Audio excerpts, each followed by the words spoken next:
Boa noite. Hoje, dia 2 de julho de 2026. Nós continuamos aqui com Felipe de Lyon, hoje já na terceira parte. Tá bem? Bom, muito bem. Só um momento. Bom, como eu falei para vocês, não há, por parte de Felipe de Lyon, não há teoria.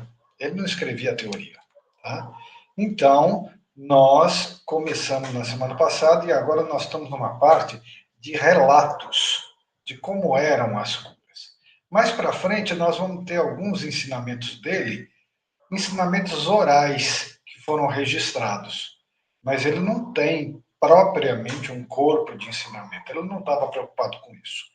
Então, hoje, nós vamos continuar o relato de alguns casos, tá bom? Então, muito bem. Então, vamos lá.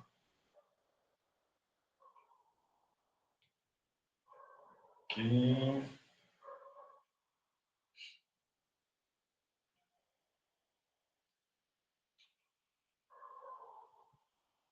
Bom, muito bem. Então, vamos lá. Primeiro caso de hoje.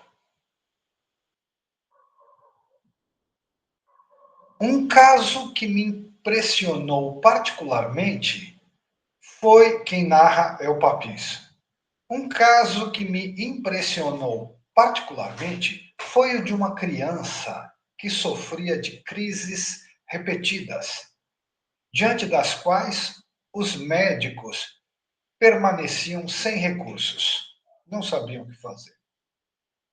A família, já desesperada, decidiu levá-la até ele.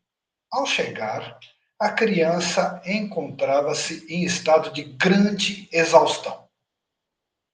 Ele a olhou com aquela mesma atenção simples que lhe era habitual e disse: Ela vai descansar.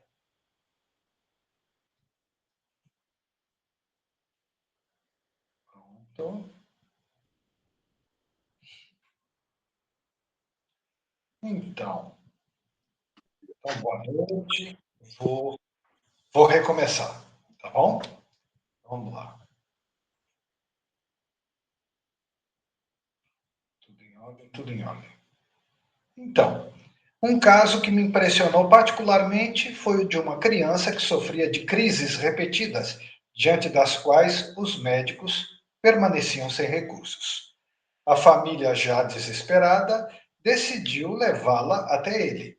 Ao chegar, a criança encontrava-se em estado de grande exaustão. Ele a olhou com aquela mesma atenção simples que lhe era habitual e disse: Ela vai descansar. Não fez nenhum gesto, não tocou na criança, não pronunciou nenhuma fórmula. Permaneceu alguns instantes em silêncio e depois voltou-se para os pais, conversando com eles sobre assuntos comuns, como se nada de particular estivesse ocorrendo. Pouco depois, a criança adormeceu profundamente. Esse sono, que parecia ordinário, foi seguido de uma melhora progressiva que surpreendeu a todos. O que mais me marcou, o Papis falando, o que mais me marcou não foi o fato em si, mas a maneira como ele se comportou, como se nada tivesse feito. Então, era assim que as coisas aconteciam. Ele permaneceu alguns instantes em silêncio, provavelmente em prece. E depois se comportou como se não fosse ele que fizesse realmente alguma coisa. Então ele termina dizendo: o que mais me marcou não foi o fato em si, mas a maneira como ele se comportou, como se nada tivesse feito. Outro caso relatado por Mark Haven. Mas o mais interessante é que vocês vão ver que mudam as pessoas, mas os relatos são semelhantes. Então a gente começa a achar que as coisas aconteciam realmente desse jeito. Porque pessoas diferentes contam coisas muito parecidas. Mark Haven diz: recordo-me de um homem que foi levado a ele em estado de profunda exaustão nervosa. Não se tratava apenas de uma enfermidade física. Havia nele uma espécie de esgotamento geral, como se toda a sua energia tivesse sido consumida. Ele mal conseguia falar. Aqueles que o acompanhavam tentavam explicar a situação, como se fosse necessário convencer o mestre da gravidade do caso. Insisto que ele não gostava de ser chamado de mestre, mas os discípulos insistiam. Então, o doente mal conseguia falar, e aqueles que acompanhavam tentavam explicar a situação, como se fosse necessário convencer o mestre da gravidade do caso. Ele, o Felipe, escutou por alguns instantes.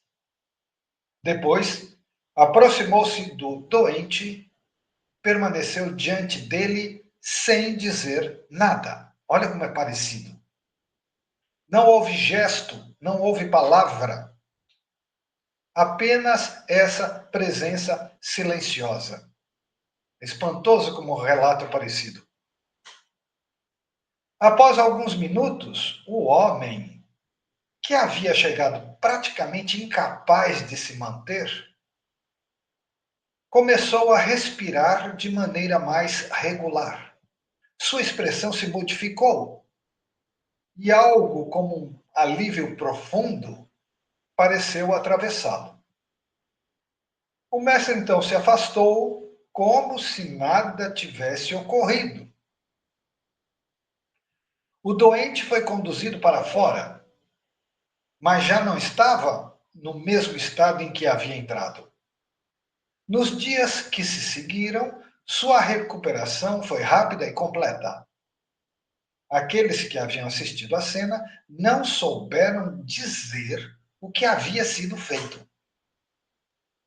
Então, o mais extraordinário é a extrema semelhança do relato.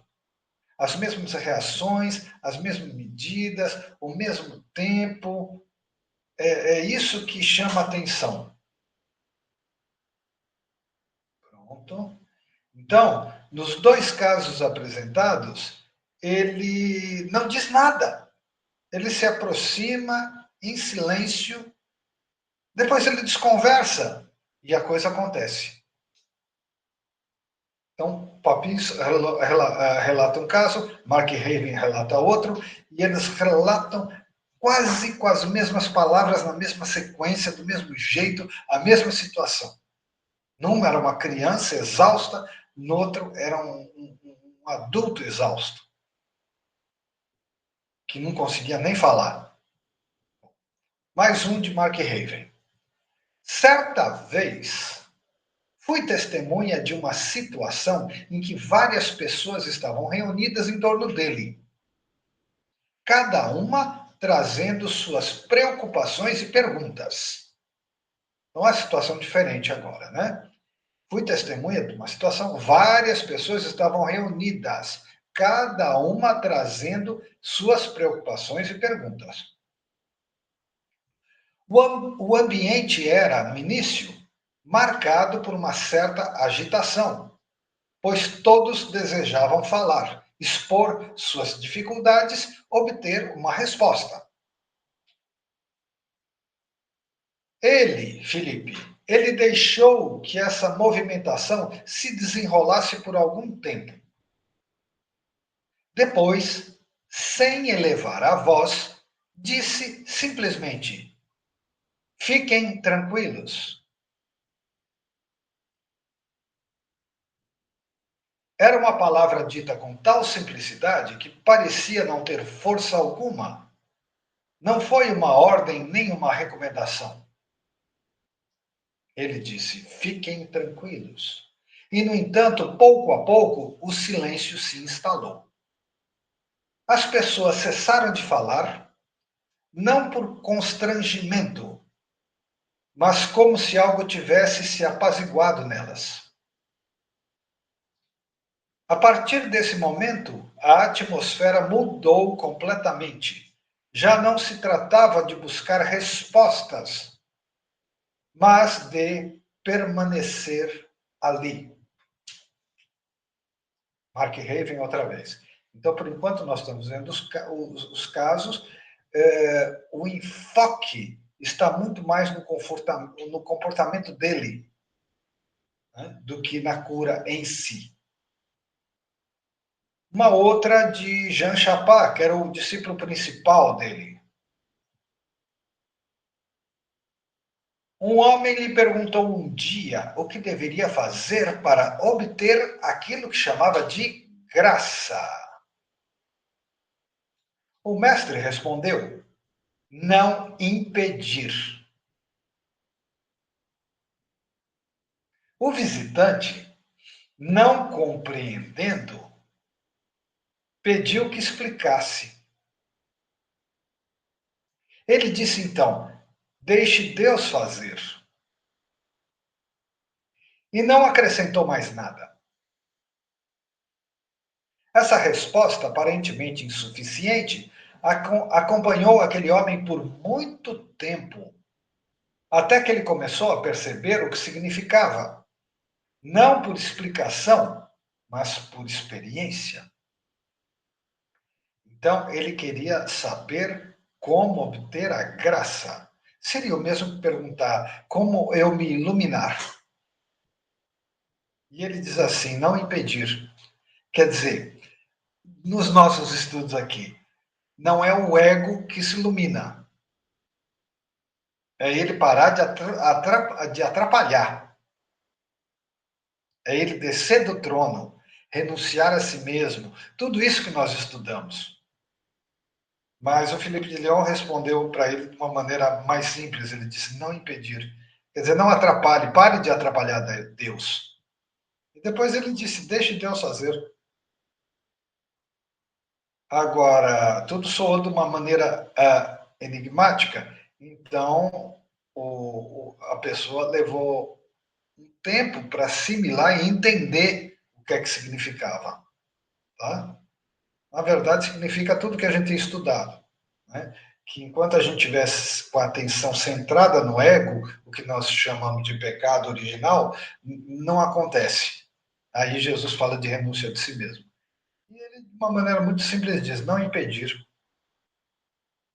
Você está atrapalhando. Você está impedindo da graça se instalar. Ela já é. Não é uma coisa que você consegue de fora. Ele disse isso, mas com duas palavras: não impedir. Então, vamos lá.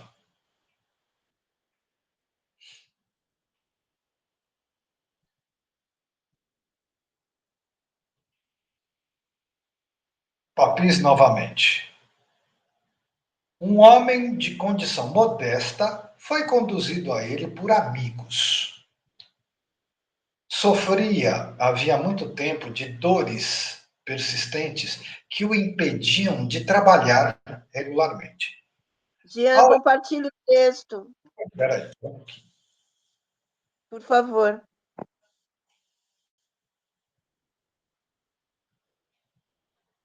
É o defeito de sempre, está compartilhado. Vamos lá.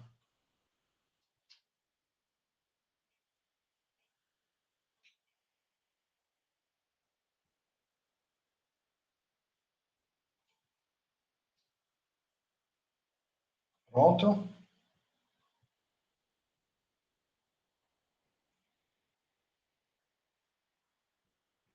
Então,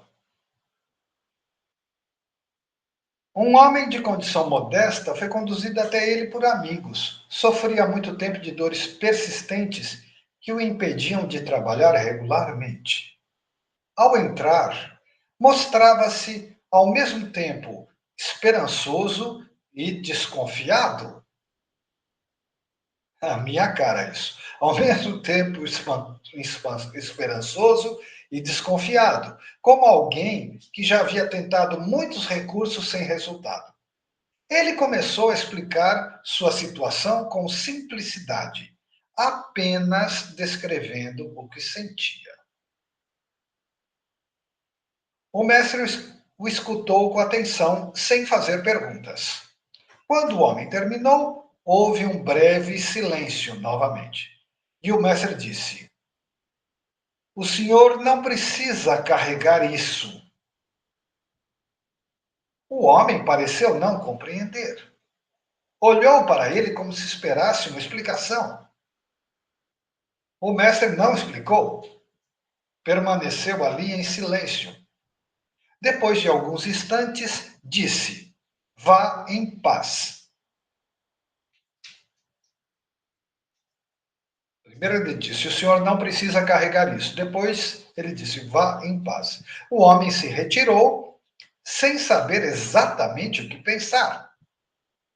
Contudo, nos dias que se seguiram, começou a perceber que as dores diminuíam até cessarem completamente.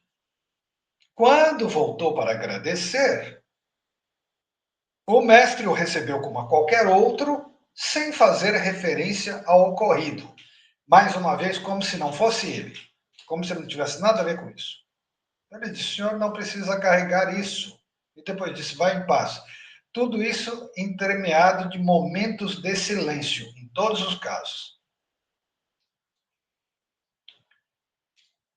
Em certa ocasião, uma pessoa veio vê-lo em estado de grande perturbação interior. Não se tratava de uma doença do corpo, mas de uma inquietação profunda que a impedia de encontrar repouso. Ela falava com dificuldade, como alguém que tenta expressar algo que não consegue formular claramente. O mestre escutou essa pessoa por algum tempo e depois disse: O senhor pensa demais. A pessoa respondeu que não conseguia evitar. Ele disse então, não pense. A resposta parecia impossível de aplicar. A pessoa permaneceu em silêncio, como se confrontada com algo que ultrapassava sua maneira habitual de funcionar. O mestre não acrescentou nada. Mais tarde, essa pessoa diria que, naquele momento, algo se interrompeu nela, como se um mecanismo tivesse cessado por si mesmo. Dessa vez, Mark Raven, que conta. Tudo muito semelhante, um mínimo de palavras, momentos de presença e de silêncio. E sempre, olha aqui, o senhor pensa demais, então não pense. Sempre, nós que estudamos aqui por fora, vemos que são coisas em torno do ego. Pare de atrapalhar, pare de pensar demais, deixa Deus fazer, sempre vai nessa direção. Então, mas isso é uma interpretação minha a partir do que a gente estuda. Em nenhum momento ele explica isso. Mark Raven novamente. Uma mulher veio trazendo consigo uma preocupação persistente com o futuro. Ela temia acontecimentos que ainda não haviam ocorrido e vivia em constante ansiedade. Ela expôs seus temores com grande insistência, como alguém que busca uma garantia. Pode ser medo da morte, medo de privações, medo, né? Ela expôs seus temores com grande insistência, como alguém que busca uma garantia. O mestre escutou e disse: Isso não existe. A mulher, surpresa, perguntou: Como assim? Ele respondeu: Isso não existe. Não houve explicação. A resposta parecia negar a própria experiência da visitante. No entanto, com o tempo, ela começou a perceber que aquilo que a atormentava não tinha a consistência que ela lhe atribuía. Então, se a gente fosse ficar explicando, a gente ia falar do Tolle, que a gente não vive no presente, que vive no passado, que é corpo de dor, ou vive no futuro, que é ansiedade e medo. E Felipe de Leão disse muito simplesmente: isso não existe. A mulher ficou um pouco chocada, mas aos poucos as coisas vão fazendo efeito. Mark Raven de novo. Recordo-me de um homem que vinha pela primeira vez, trazido por conhecidos que já haviam estado com o mestre. Ele, o homem trazido, não ocultava uma certa desconfiança. E sua atitude era a de quem observa mais do que participa. Então ele não acreditava. Sentou-se, ouviu os outros falarem e permaneceu em silêncio durante muito tempo. O mestre não lhe dirigiu a palavra de imediato. Quando finalmente se voltou para ele, disse apenas: o senhor está cansado. O homem respondeu prontamente que não, como se quisesse afirmar o contrário. O senhor está cansado? Ele disse que não. O mestre não insistiu, permaneceu em silêncio.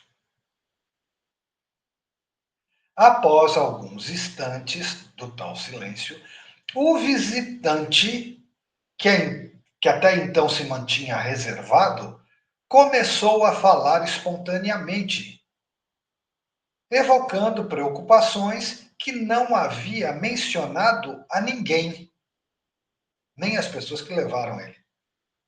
Sua atitude mudou completamente.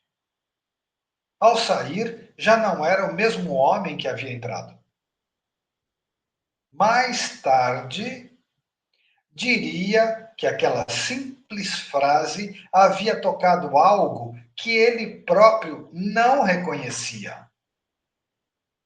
De fato, ele disse: o senhor está cansado? A primeira coisa que ele respondeu: não estou. Mas ele disse: tocou alguma coisa que eu não percebia. Outro caso, dessa vez o Papis.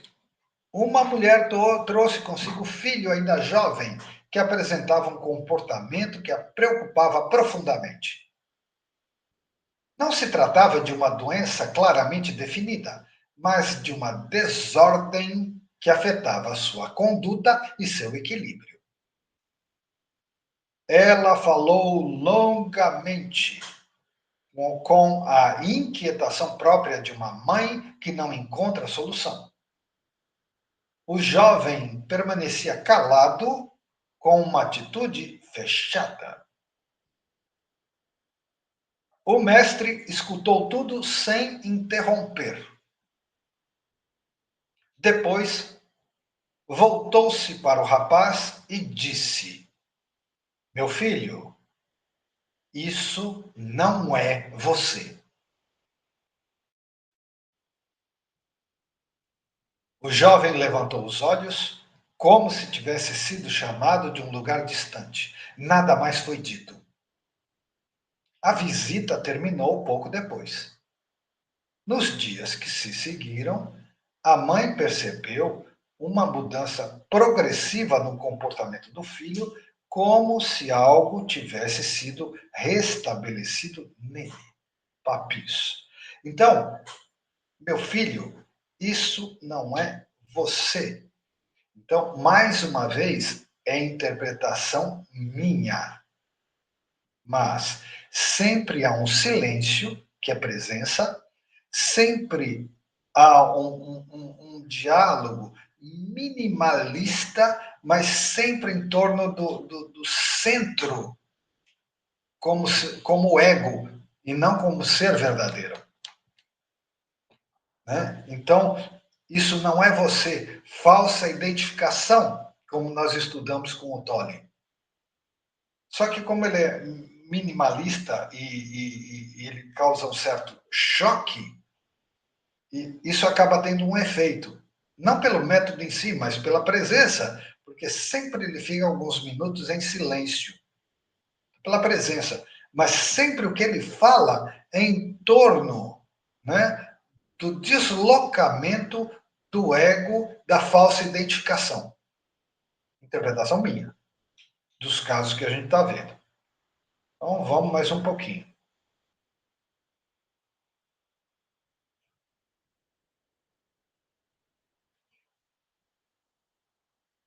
Mais uma vez, eu insisto na semelhança dos relatos.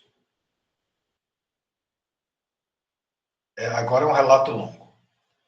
Uma mulher veio pela primeira vez em estado de grande inquietação, trazendo consigo uma preocupação persistente que afetava tanto o seu estado físico quanto o seu equilíbrio interior. Desde o início, mostrou-se ansiosa por explicar sua situação em detalhes, como se a precisão das informações pudesse determinar a resposta que receberia. Então, uma inquietação que estava se tornando sintomas físicos, e de desequilíbrio psíquico, inclusive. Aí falou explicando os mínimos detalhes, quer dizer, querendo dirigir a resposta que ela quer receber. O mestre a escutou por algum tempo sem interromper. Quando terminou, ele disse apenas: A senhora se preocupa demais. A resposta pareceu-lhe insuficiente. Claro, ela ficou muito tempo explicando os mínimos detalhes. A resposta pareceu-lhe insuficiente. Ela retomou, acrescentando detalhes, insistindo sobre a gravidade do que vivia. O mestre repetiu: A senhora se preocupa demais. Nada mais foi dito. Ela saiu, visivelmente insatisfeita. Durante alguns dias, não percebeu nenhuma mudança significativa. No entanto, pouco a pouco, começou a notar que a intensidade de sua inquietação diminuía, como se algo tivesse perdido a força. Sem compreender exatamente o que havia ocorrido, decidiu retornar. Na segunda visita, sua atitude era diferente. Falava, mas ainda buscava uma confirmação, como se quisesse assegurar-se de que estava no caminho certo. No começo dizia que ela queria uma garantia, né? Quer dizer, então ela continuava com a mesma atitude, um pouco melhor, mas falava menos, mas ainda buscava uma confirmação, como se quisesse assegurar-se de que estava no caminho certo. O mestre a escutou novamente e disse: Não procure.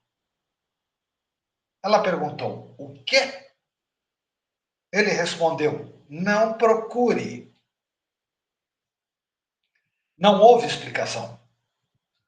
Essa resposta, ainda mais simples que a anterior, pareceu-lhe ainda menos satisfatória. No entanto, ao sair, sentia-se mais leve, sem saber por quê.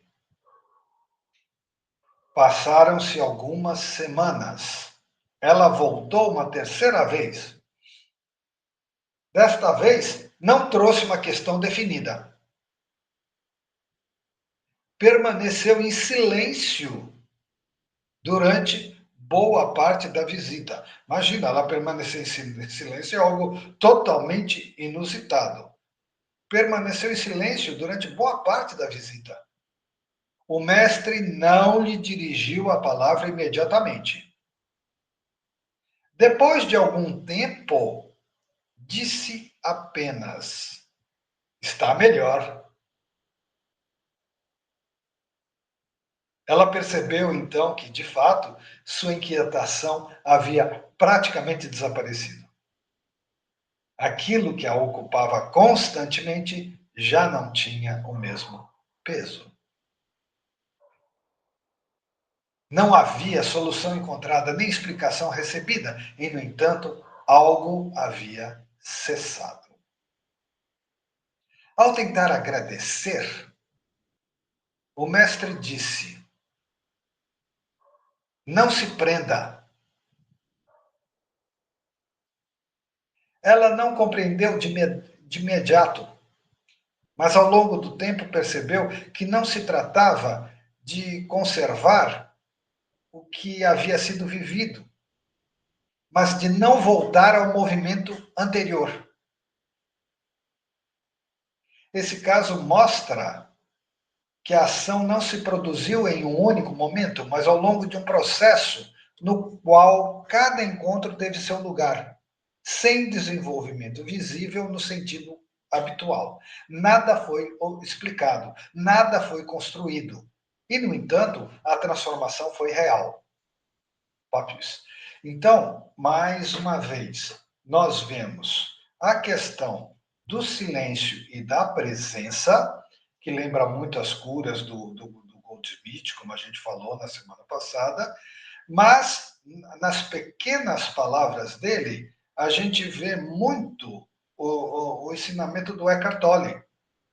Então, por exemplo, não se prenda, ele disse. E ela percebeu que se tratava de não voltar ao movimento interior. O que é isso que a gente estudou? Repetição de padrão de comportamento, corpo de dor, memórias do Ho'oponopono. Né? Não se prenda, se liberte do padrão de repetição. Boa noite. Tá? Repetição. Então, a gente vê que os ensinamentos são os mesmos, mas nós estamos diante de uma pessoa absolutamente prática, que não está preocupado em explicar, nem mesmo para o paciente. A explicação não faz o trabalho, é a presença que faz. Mas as palavras jogadas de uma maneira enigmática, mais a atuação da presença, acabam promovendo uma transformação interior. As palavras mais chocam do que esclarecem. Bom, esse choque agora me ocorre, lembra muito. Como é que era o nome disso? Eu esqueci agora. As proposições do Zen budismo. Eles fazem perguntas absurdas ou afirmações minimalistas cuja finalidade não é esclarecer, é interromper, por choque, o fluxo do pensamento. Eu esqueci o nome que o Zen dá para isso. Mas são versos e proposições absurdas cuja intenção é parar o fluxo mental. Então, as afirmações deles são sempre recebidas de uma forma chocante. Porque todas as pessoas explicam longamente os seus dramas, elas fazem drama, e ele dá uma resposta, um tratamento de choque, bem no estilo zen budista, de não identificação, que é o que a gente estuda com o Tolle. Mas o Tolle é profundamente inspirado, influenciado pelo budismo, pelo zen, especialmente. Pronto, vamos lá. Então, nós estamos nessa sequência de relatos, então vamos mais um pouco para a gente entender a situação. Um homem apresentava uma enfermidade que havia evoluído a ponto de limitar seriamente suas atividades. Ele havia consultado diversos médicos, seguido tratamentos variados sem resultado duradouro. Quando decidiu procurar o mestre, já não o fazia com grande esperança, mas como última tentativa. Então, nós estamos diante de um caso que o senso comum diria que era um caso mais grave, porque é fisicamente consumado e desenganado pelos médicos. Mas para ele, Felipe, não há diferença nenhuma. Mas um caso grave, né? Desenganado. Quando decidiu procurar um mestre, já não o fazia com grande esperança, mas como última tentativa. Ao chegar, apresentou-se com dificuldade visível. Sua expressão era marcada por fadiga e por certa resignação. Expôs sua situação com precisão, descrevendo sintomas, as limitações, as tentativas já feitas. O mestre escutou sem interromper.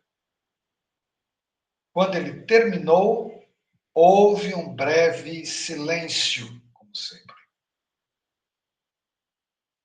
Depois o mestre disse: O senhor acredita nisso?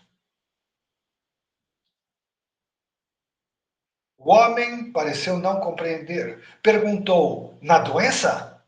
O mestre respondeu: Sim.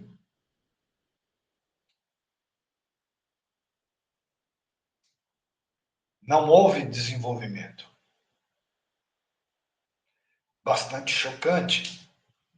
Ele disse: O senhor acredita nisso? No que? Na doença? Sim. Não houve desenvolvimento. A resposta pareceu-lhe estranha, talvez até inadequada diante da realidade que vivia. Ele tentou retomar a explicação. O mestre não o seguiu. Disse apenas: Levante-se. O homem hesitou. Sua condição não lhe permitia movimentos fáceis. Imagine, o caso era gravíssimo, ele não conseguia nem sequer se levantar com facilidade. Ele disse: Levante-se. O homem hesitou. Sua condição não lhe permitia movimentos fáceis. Ainda assim, fez o esforço de se erguer. Ao fazê-lo, percebeu algo inesperado. A dor, que normalmente se manifestava imediatamente, não apareceu com a mesma intensidade. O mestre não comentou. Após alguns instantes, disse: Agora está bem. O encontro terminou sem mais palavras. Nos dias seguintes, o homem observou uma mudança progressiva. Os sintomas não desapareceram de imediato, mas perderam consistência. Ele voltou algumas vezes, não mais para explicar, mas para verificar. Em cada visita, o mestre dizia pouco, às vezes nada. A melhora continuava. Após algumas semanas, a maior parte das limitações havia desaparecido. Ele retomou suas atividades, primeiro com cautela, depois com naturalidade. O que mais o marcou não foi apenas a recuperação, mas a mudança na maneira como percebia a sua condição. Veja bem o que é que ele está dizendo. Mudança na maneira como percebia sua condição. Prossigo. Aquilo que antes era vivido como uma realidade fixa, agora havia perdido esse caráter. Então, mais uma vez, é uma questão de identificação. A cura é por presença, mas a reação é uma quebra de identificação. Eu repito que mais o marcou não foi apenas a recuperação, mas a mudança na maneira como percebia a sua condição. Identificação. Aquilo que antes era vivido como realidade fixa havia perdido esse caráter. Quando tentou agradecer, o mestre disse apenas: não volte nisso. Não houve outra explicação. Uma vez o Papis. Agora, mais um relato. Hoje são os relatos mesmo. Um outro relato, mas de outra pessoa. Papis, Mark Raven, dessa vez Alfred Hael. Um homem estava gravemente doente e procurava remédios por toda parte. Consultou muitos médicos, experimentou diversas poções, ouviu conselhos contraditórios. Cada médico lhe dava um novo tratamento e o homem seguia todos com ansiedade, esperando encontrar a cura. Por fim, encontrou um médico simples que lhe disse: teu mal não está apenas no corpo, mas no coração. Antes de buscar novos remédios, aprende a confiar.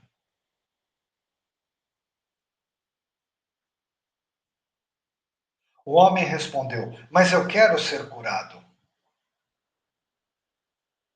O médico disse: então começa por amar, por perdoar, por viver em paz. Muitos males nascem da inquietação da alma. O homem seguiu esse conselho, pouco a pouco recuperou a serenidade. Então compreendeu que a verdadeira cura não vinha apenas das mãos do médico, mas da paz que Deus colocava dentro dele. Portanto, o médico simples era o Philippe de Lyon. Ele encontrou um médico simples que disse: teu mal não está apenas no corpo, mas no coração. Antes de buscar novos remédios, aprende a confiar.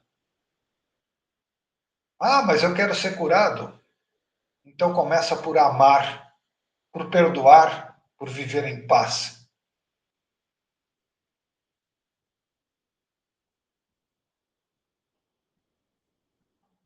Bem, agora nós apresentamos vários casos. Agora alguns testemunhos, né? Mark Raven, ele não ensinava como os outros. Não havia método nem sistema. E, no entanto, saía-se transformado sem saber como. Sua presença era o ensinamento. Não se podia dizer o que ele fazia, mas algo se fazia em sua presença. Então foi isso que eu tentei mostrar nos casos. Não havia método nem sistema, né? Mas sua presença era o ensinamento. As pessoas conseguiram perceber isso. Ele não se colocava acima de ninguém. E era isso justamente que o tornava inacessível à comparação com os outros, com místicos, com ordens, com tudo. Ele falava pouco. Quando falava, era como se não acrescentasse nada. Mas ainda assim, tudo se esclarecia. Ele não retinha ninguém, não prendia, não prometia nada. No entanto, voltava-se a ele como se algo chamasse silenciosamente. Mark Raven. Jean Chapat. Nunca ouvi impor-se. Sua autoridade não vinha de fora. Ela se impunha por si mesma, sem esforço. Havia em sua presença uma paz que não se pode descrever. Não era uma emoção, nem um consolo, era uma espécie de evidência interior. Veja como todos eles vão descrevendo a presença. Havia nele uma espécie de infância, mas sem ingenuidade, coração puro. Ele não explicava o que acontecia. Parecia até ignorar. Sua palavra era simples, mas produzia um efeito profundo. Não era o que ele dizia que agia, era o que ele era. As palavras eram chocantes e buscavam interromper o fluxo do pensamento, mas não eram as palavras que faziam o trabalho, era a presença. Não era o que ele dizia que agia, era o que ele era. E aqueles que permaneciam mais tempo começavam a compreender que não havia nada a compreender.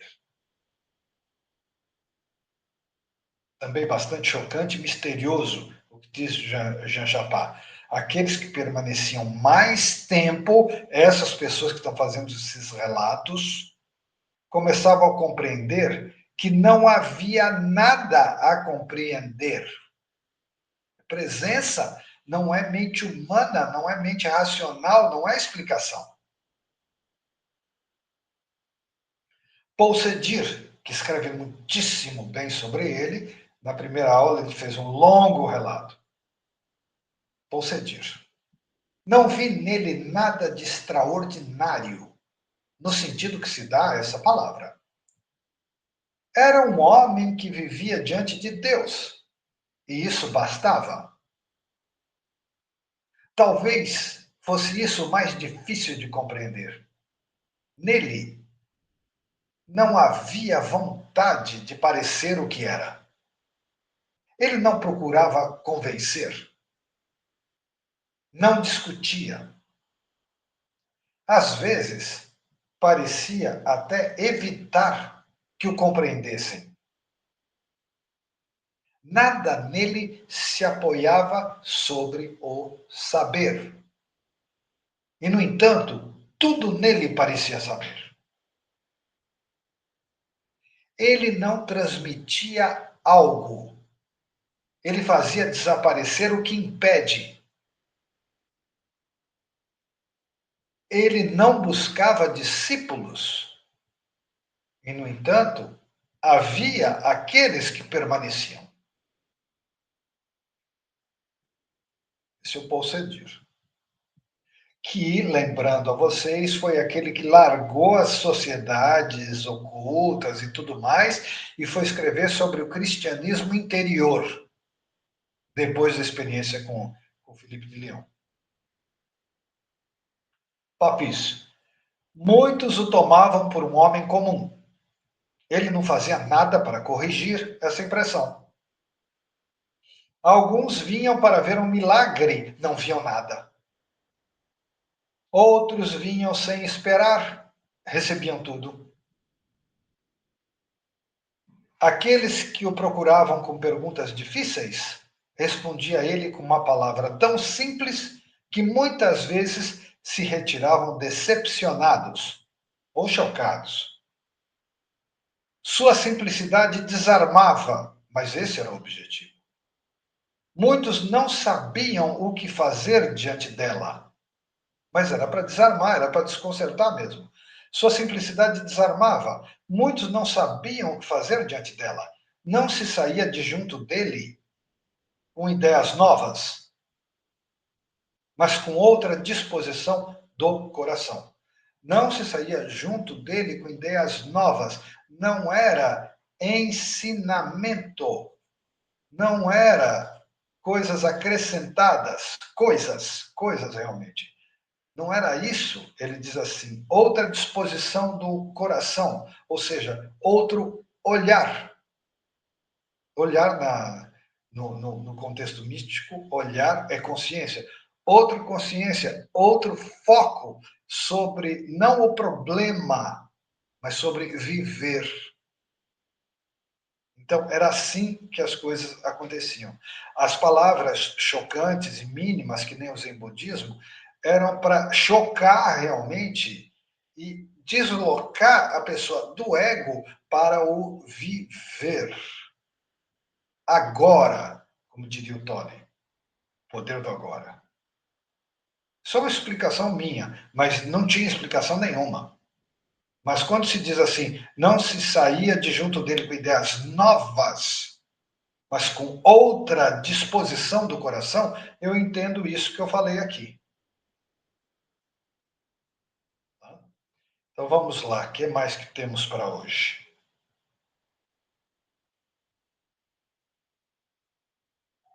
Então, nós vimos alguns casos e agora alguns relatos sobre ele. Mais para frente tem, repito, os ensinamentos orais dele. O que é que ele dizia nos momentos mais descontraídos, né? Bem, então vamos lá.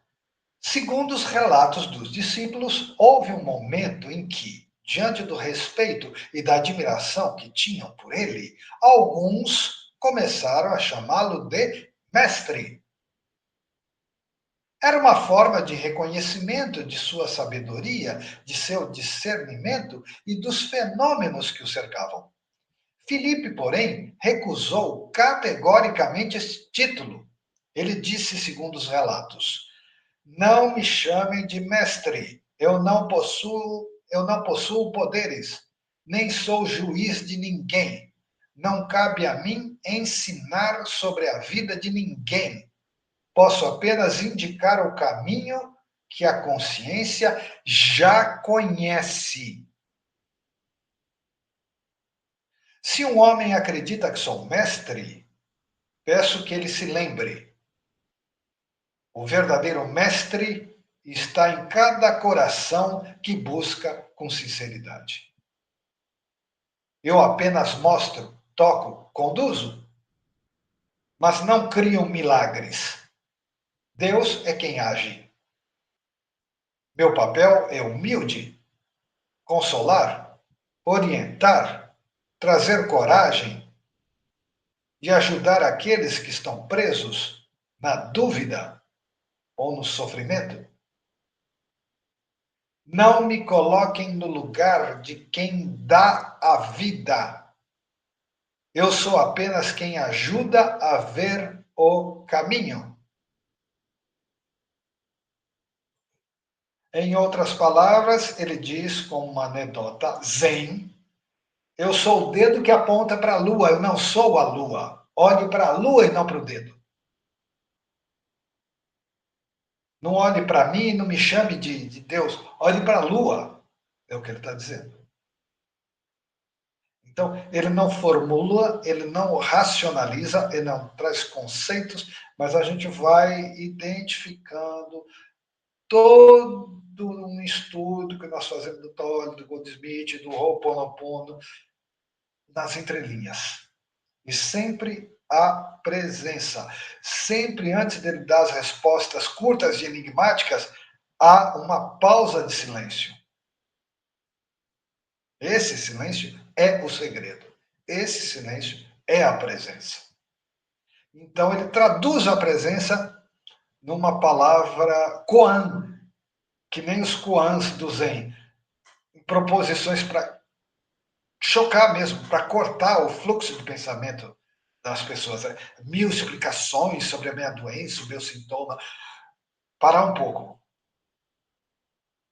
O nome dos poemas e proposições do Zen para causar esse corte se chama koan. Tá? Então, a gente vai identificando, né? Só que ele não racionaliza nada disso. Agora, um relato dele. Vamos ver se dá tempo. Se não der, eu continuo da metade, pego do começo de novo. A maioria, agora é ele. A maioria das pessoas. Essa demora, acho que não vai dar, mas não tem importância. Vamos deixar ele falar, nem que for um pouquinho. A maioria das pessoas imagina que a espiritualidade está em práticas complicadas, conhecimentos secretos ou fenômenos extraordinários. Mas a verdadeira vida espiritual é muito mais simples e muito mais exigente. Ela começa quando o homem decide viver de acordo com 3 coisas: verdade, justiça e caridade. Verdade significa não mentir para si mesmo nem para os outros. Justiça significa não construir a própria felicidade sobre o sofrimento de outra pessoa. Caridade significa aprender a olhar para os outros com compaixão. Se alguém vive assim, ela já percorreu uma grande parte do caminho espiritual. Essas coisas parecem simples, mas são difíceis, porque exigem que o homem transforme o próprio coração. É muito mais fácil estudar teorias espirituais do que aprender a ser paciente com alguém que nos irrita. É muito mais fácil falar de Deus do que agir com bondade todos os dias. Mas é justamente nesses pequenos atos que a vida espiritual se realiza. Um homem que vive na verdade e pratica o bem está mais perto de Deus do que imagina, mesmo que nunca tenha estudado nenhuma doutrina. Bom, isso é realmente Felipe de Leão. É a prática do evangelho. Viver. Acima de qualquer explicação, de qualquer doutrina. Viver. Mas aonde a gente vai achar os valores que ele colocou? Verdade, justiça e caridade no Evangelho. E ele sabe disso. Verdade, justiça e caridade. Quem pratica está muito mais perto de Deus do que as ordens ocultas iniciáticas que julgavam e diziam ter um poder e um conhecimento oculto que os outros não tinham. Ele faz tudo isso desmoronar e mostra na prática. Tá?